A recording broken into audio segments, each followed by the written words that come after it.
नमस्कार बंधुरा केमन आছেন প্রবাসী বাঙালির চ্যানেলে নতুন একটা ব্লগে সকলকে স্বাগতম। আজ শনিবার, আজ সকাল থেকেই আমি ব্লগটা চালু করব। কটা সপ্তাহ তো আমার মিস্টার শনিবারগুলোতেও অফিস যাচ্ছে, আজ আর অফিস যায়নি। আর কালকে রাত্রিরে পরোটা করেছিলাম, একটু মেখে রেখে দিয়েছিলাম, সকালে উঠে আবারও ভেজে নিচ্ছি। একটু চা বানিয়ে নেব, চা আর পরোটাটা সকালের নাস্তায় খাওয়া হবে। সকালের দিকে তো একদমই মুড়ি খেতে যায় না ছেলেরা, ছোটটা যদিও খায় বড়টা খাবে না। আর সকালে তো ওই দুধ, চকোস, বিস্কিট ওই সবই খায়। আর সেই হিসাবে একটু ময়দাটা মেখে রেখে দিয়েছিলাম, আর এখন একটু ময়দাটা দিয়ে পরোটাটা করে নিচ্ছি। ওদেরও খাওয়া হয়ে যাবে আর আমাদেরও চায়ের সঙ্গে খাওয়া হয়ে যাবে। আর চাটা তো আজকে ওদের জন্যও করে নিচ্ছি, কারণ পরোটার সঙ্গে তো আর দুধ দেবো না, চাটাই দেবো। চা পরোটা করে নিচ্ছি। চা নাস্তা খাওয়ার পর স্নান টান করে নিয়েছি, ঘরটার মুছে এখন রান্না করব। তার জন্য সব সবজিগুলো পিস থেকে কিছু ছিল সেগুলো বের করেছি।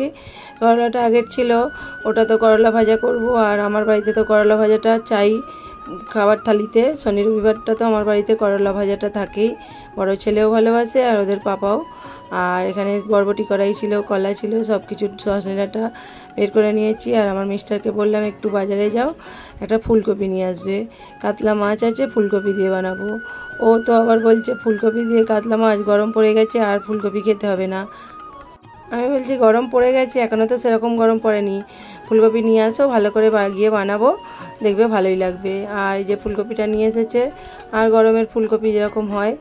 আর এখানে একটা তরমুজও নিয়ে এসেছে। আমাদের এখানে তো এখন অনেকটাই গরম পড়ে গেছে। আর আমি এখানে সবজিগুলো সব কেটে নিয়েছি, কপি কেটে নিয়েছি, সজনে ডাঁটা কাটাই ছিল, আর আলুগুলো কেটে নিয়েছি মোটা মোটা করে। এটা দিয়ে কাতলা মাছ দিয়ে মাখা মাখা একটা ঝাল ঝাল সবজি বানাবো। আর এখানে করলা কেটে নিয়েছি, করলাগুলো ভাজা হবে। তার সঙ্গে এখানে কলা কেটেছি আর বেগুন কেটেছি। বেগুন তো কেউ খাবে না, শুধু আমার জন্য ভাজা করব। আর এখানে এই যে মাছ আছে, মাছটা 8 পিসই আছে। আমি তো শনি রবিবার একবারে দুবেলা রান্না হয়ে যায়, ভাতটা শুধু গরম গরম হয়। আর রুটি, চিকেন হলে রাত্রিরে রুটি, পরোটাটা হলে গরম গরম হয়। আর এখানে কালকে ডালের বড়ি দিয়েছিলাম, তার একটু ডাল বাটাটা রয়েছে। আর যে জল গরম বসিয়েছি হান্ডায়। কালকে রাত্রিতে তো বড়িগুলো দিয়েছিলাম, শুকনো হয়ে গেছে, তবুও আজকে যে জল গরমটা বসিয়েছি তার মধ্যে দিয়ে দিয়েছি, আরও ভালো করে শুকনো হয়ে যাবে, তারপরে এগুলো তুলে রাখবো। আর রাত্রিতে দিয়েছিলাম, দেখুন এতটা শুকনো হয়ে গেছে। আর একটু বেটে রেখেও দিয়েছিলাম যাতে আজকে ডালের বড়া করব, সেই হিসাবে ডাল বড়ার একটু চাটনি করব। আর এখানে আমি বেগুনটা ভেজে নিয়েছি, আর করলাটাও ভাজতে বসিয়ে দিয়েছি। আর ডাল বড়ার এই যে টক করব, টক মানে চিনি দেওয়া করব। আর সেই জন্য তেঁতুল নিয়ে নিয়েছি, আর এটা কালো তেঁতুল, পুরো কালো তেঁতুল খাওয়াটা তো অনেকটাই উপকার। আর এখানে দেখুন আমার বড় ছেলের জন্য রেখে দিয়েছি। ও কাঁচা আম, কাঁচা তেঁতুল যখন বের করি ওকে একটু দিতে হয়। আমরাও তো ছোটোবেলায় এরকমভাবে খেতাম, কিন্তু এখন আর খেতে পারি না, এখন আর টক জিনিসটা খেতে পারি না, খেলে দাঁতটা ঠুক টকিয়ে যায়। আর এখানে দেখুন করলাগুলো ছেঁকে ভেজে নিয়েছি। আর অনেকে আমাকে কমেন্ট করেছিল যে অনেকটা তেলের ওপর আমি সব কিছু ভাজাভুজি করি, কিন্তু সবাই কিন্তু জানে না বেশি তেলের ওপর সব কিছু ছেঁকে ভেজে নিলে এতে কিন্তু তেল কম লাগে। আমরা যখন এমনি কিছু জিনিস ভাজি তেল ছড়িয়ে ছড়িয়ে, তাতে কিন্তু তেল চপচপও করে আর ভালো করে ভাজা হয় না। আর আমি এখানে দেখুন করলাগুলো ভেজেছি, পুরো দেখুন শুকনো শুকনো ভাজা হয়ে গেছে, আর এতে কিন্তু তেল লেগেও নেই। আর আমার এটা অভ্যাসে দাঁড়িয়ে গেছে, একবারে তেল দিয়ে করলা, বেগুন, কলা যাই ভাজা হোক আমি এরকমভাবে ভেজে নিই, শুধু পরোটাটা তেল ছড়িয়ে ভাজি। আর এখানে দেখুন আমার বড় ছেলে এসে গেছে, করলা ভাজা হয়ে গেছে, তুলে নিয়ে গেল। আর ছোটো ছেলে এসেছে, পড়তে বসেছিল, দাদাই কি খাচ্ছে দেখতে এসেছে। ওর তো অত পছন্দ নয়, পছন্দই নয়, ওকে জোর জবরদস্তি খাওয়ানো হয়। আর এখানে আমার করলা ভাজা, কলা ভাজা, বেগুন ভাজা সব কিছু ভাজাভুজিটা হয়ে গেছে। এখানে কি এগুলো দেখে মনে হচ্ছে তেল ছেঁকে ভেজেছি, তেল চপচপ করছে না বেশি তেল লাগছে। আর ওগুলো তো ভাজা হয়ে গেছে। মাছগুলো দিয়ে দিয়েছিলাম, মাছগুলো আমার ভাজা হয়ে গেছে। ফুলকপিটা ভেজে নিয়েছি, আলুগুলো জিরে ফোড়ন দিয়ে আলুগুলো ভাজতে দিয়ে দিয়েছি। আর এই যে এদিকে বড়াগুলো তো ভেজে নিয়েছিলাম। আর এই যে মিষ্টি দেওয়ার চাটনি করব, চাটনিটা বসিয়ে দিয়েছি। আর এখানে আমি পোস্ত আর সর্ষে, কাঁচা লঙ্কা বেটে নিয়েছি, একটু রসুন বেটে নিয়েছি, পেঁয়াজ কেটে নিয়েছি। এই যে মাছের সবজিটা বানাবো তার জন্য। শনি রবিবার আমার মিস্টার তো বাড়িতে থাকে, সেই হিসাবে একটু চাটনিটা বানাই, বাকি দিনগুলো তো চাটনিটা সেরকমভাবে বানানো হয় না। আর শনি রবিবারে একটু বানিয়ে নিই। আর সেই হিসাবে আমের চাটনি, টমেটোর চাটনিটা তো খাই না, আর এই বড়ার চাটনিটা করলে এটা খায়, সবাই খায়, ছেলেরাও খায়, আমের চাটনিটাও খায়। আর এখানে আমার দেখুন মশলাটাও কষানো হয়ে গেছে। পেঁয়াজ আলু ভেজে নিয়েছিলাম, নিয়ে আদা রসুন টমেটো দিয়ে লঙ্কা গুঁড়ো হলুদ গুঁড়ো দিয়ে কষিয়ে নিয়েছি। মশলাটা তো একটু ভালো করে কষিয়ে নিয়েছি, তেল ছেড়ে গেছে, ওর মধ্যে কপিটাও দিয়ে দিলাম। কপির মধ্যেও তেল আছে, আর একটু ভালো করে কষিয়ে নেব। আর কপিটা কষাতে কষাতে আলু কপি সব কিছুই আমার কষানো হয়ে যাবে, সিদ্ধ হয়ে যাবে। আর ঢাকন দিয়ে আমি আবারও একটু কষিয়ে নেব। সিজনেরই কপি, গরম পড়ে গেছে হয়তো খেতে ভালো লাগছে না, কিন্তু কপিটা ভেজেছি অনেকটা নরম হয়ে গেছে। আর এখানে দেখুন আলুর সঙ্গে কষিয়ে নিচ্ছে, একদম নরম হয়ে গেছে। আর ফুলকপি আলুটা তো অনেকটাই কষানো হয়ে গেছে, তেল ছেড়ে দিয়েছে। এর মধ্যে আমি যে পোস্ত আর সরষেটা বেটে রেখেছিলাম, কাঁচা লঙ্কা, ওটাও দিয়ে নেব, দিয়ে কিছুক্ষণ ভালো করে কষিয়ে নেব। এখানে মশলাটা তো দিয়েছি, কষানো হয়ে গেছে, আর কালারটাও খুব সুন্দর এসেছে। আর আমি তো সবসময়তেই বলি, প্রথমে ভাবতাম ক্যামেরার প্রবলেম, কিন্তু ঠিক ক্যামেরার প্রবলেম নয়, লাইটটা এখানে ঠিক মতো পড়ে না। আর এখানে দেখুন মশলাটা আমি আবারও ভালো করে কষিয়ে নিয়েছি, নিয়ে ভালো করে বেশ কষানো হয়ে গেছে, কপিগুলোও সিদ্ধ হয়ে গেছে, আলুটাও সিদ্ধ হয়ে গেছে। এবার আমি এর মধ্যে পরিমাণ মতো জল দিয়ে দেব। আর সবজিটা তো আমি একদম শুকনো শুকনো করবো না, একটু মাখা মাখা করব। আর এমনিতেও কালকের একটু ডাল আছে, সেটা বের করব, ছেলেদেরকে একটু ডাল দিয়ে মেখে দিলে ওদের খেতেও সুবিধা হয়। আর এখানে তো আবারও সবজিগুলো দেবো, সজনে ডাঁটা আছে, মাছ আছে, তাই একটু জলটা দিয়ে দিলাম।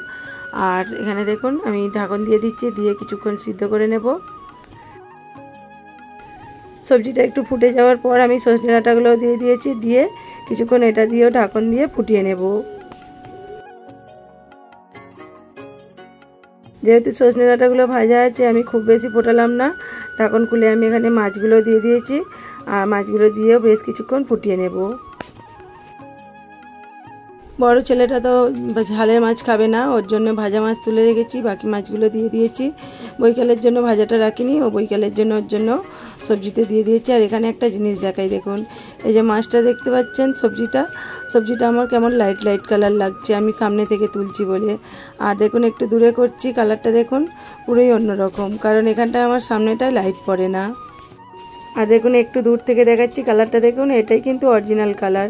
আর এই যে এখানটা জানালাটা আমি খুলতে পারি না, কারণ সামনেই তো ট্রেন লাইন, অনেকটা হাওয়া দেয়। এদিকটা খুলে রেখেছি, তাতেও কিন্তু অনেকটা হাওয়া দেয়, প্রায় গ্যাসটা অনেকটা হাওয়া দিয়ে নিভে যাওয়ার মতো হয়। তাই আমাকে জানলাটা পুরোই বন্ধ করে রাখতে হয়। আর জানলাটা বন্ধ করে রাখলেই সবজির কালারটা অন্যরকম লাগে। আর এখানে আমি দূর থেকে কালারটা দেখাচ্ছি, দেখুন কতটা সুন্দর লাগছে, যেহেতু লাইটটা পড়ছে।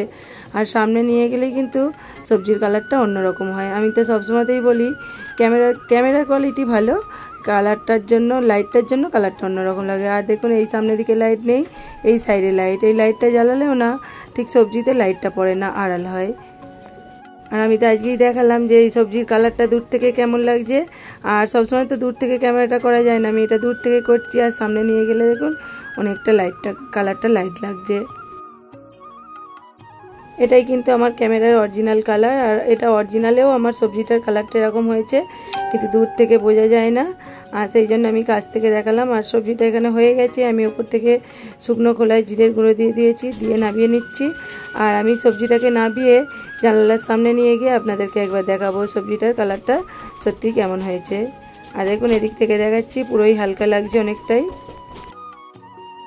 তবু তো এখন দিনের বেলা বলে লাইটটা পড়ছে, আর রাত্রিরে এই দিকটা রান্না করলে আর লাইটটা তো এইদিকে, রাত্রিরে যে কোনো সবজি করি, কোনো রেসিপি বানাই, সেগুলোর কিন্তু কালারটা অনেকটা লাইট লাগে।